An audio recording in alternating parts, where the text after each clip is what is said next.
सोचिए क्या हो अगर एक राजा की सिर्फ एक इच्छा, सिर्फ एक, कि वो हमेशा जवान रहे। उसके पूरे परिवार के लिए, उसकी पीढ़ियों के लिए एक अभिशाप बन जाए। महाभारत से निकली ये कहानी कुछ ऐसी ही है।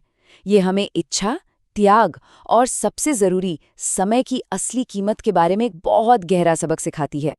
जैसा कि यहाँ लिखा है, नायकों के स्वर्ण युग में एक राजा की अतृप्त भूख स्वयं देवताओं को चुनौती देती है। देखिए, वो एक ऐसा दौर था, नायकों का स्वर्ण युग, जब राजाओं से उम्मीद की जाती थी कि वो धर्म और मर्यादा के रास्ते पर चलेंगे। लेकिन ये कहानी, ये एक ऐसे राजा की कहानी है जिसकी कभी न मिटने वाली भूख, जिसकी इच्छाएं इतनी बढ़ गईं कि उसने देवताओं के बनाए हुए संतुलन को ही चुनौती दे डाली। लेकिन सवाल तो ये है कि वो शाश्वत यौवन, वो हमेशा की जवानी पाने के लिए आखिर कीमत क्या चुकाएगा? यही सवाल इस पूरी कहानी की जड़ है, इसका केंद्र है।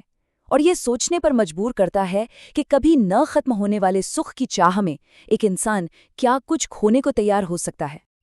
तो चलिए कहानी शुरू करते हैं। कहानी के नायक, या कहें कि मुख्य किरदार हैं राजा ययाति। बहुत ही शक्तिशाली, बहुत बड़े शासक थे। उनका विवाह हुआ था देवयानी से। लेकिन किस्मत का खेल देखिए, देवयानी के साथ उनकी दासी शर्मिष्ठा भी उनके जीवन में आ गई। और ये बस एक छोटा सा संयोग नहीं था, ये एक ऐसी चिंगारी थी जो आगे चलकर एक विनाशकारी प्रेम त्रिकोण की आग लगाने वाली थी।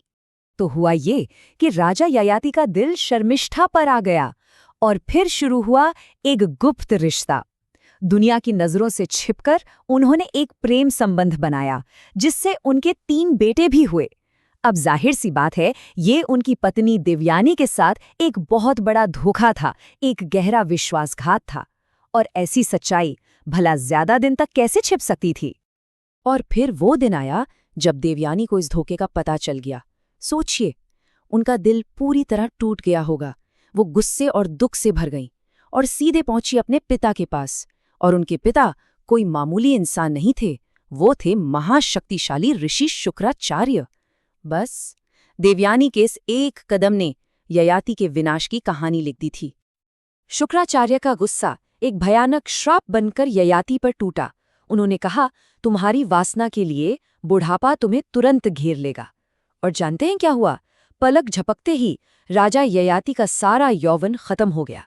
वो एक झटके में बूढ़े और कमजोर हो गए। लेकिन उस श्राप में एक रास्ता भी था, वो ये कि ययाति अपना ये बुढ़ापा किसी और को दे सकते थे, अगर उनका कोई बेटा अपनी इच्छा से इसे लेने को तैयार हो जाए। अब ययाति तो डर गए, अपनी जवानी, अपने सुख, सब कुछ खोने का डर। इस डर में, इस हताशा में उन्होंने एक बहुत ही स्वार्थी कदम उठाया। वो गए अपने 5 बेटों के पास और उनसे एक ऐसा बलिदान मांगा जिसकी कोई कल्पना भी नहीं कर सकता।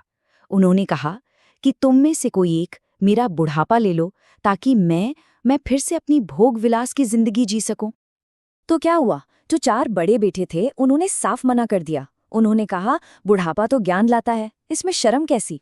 उन्होंने अपने पिता का ये स्वार्थी प्रस्ताव ठुकरा दिया और बदले में उन्हें भी श्राप मिला।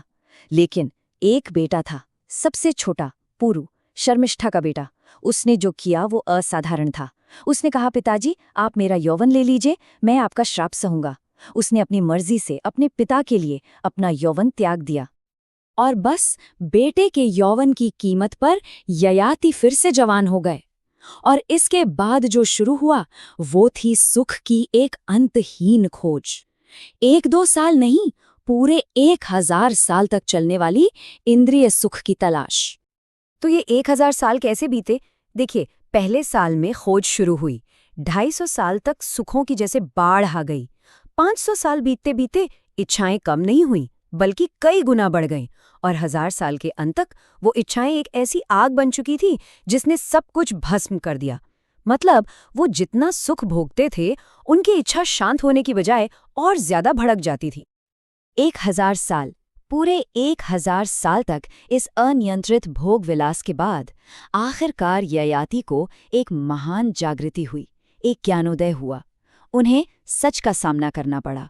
उन्हें एहसास हुआ कि सुख की ये जो कभी न खत्म होने वाली दौड़ थी, उसने उन्हें संतुष्टि तो दी ही नहीं, बल्कि दिया तो सिर्फ थकावट और एक बहुत ही गहरा, कभी न भरने वाला खालीपन। और तब उनके मुंह से ये शब्द निकले कि इच्छा एक आग है जो भस्म करती है, कभी तृप्त नहीं होती। कोई भी सुख पूरा नहीं करता, आत्मा और अधिक चाहती है।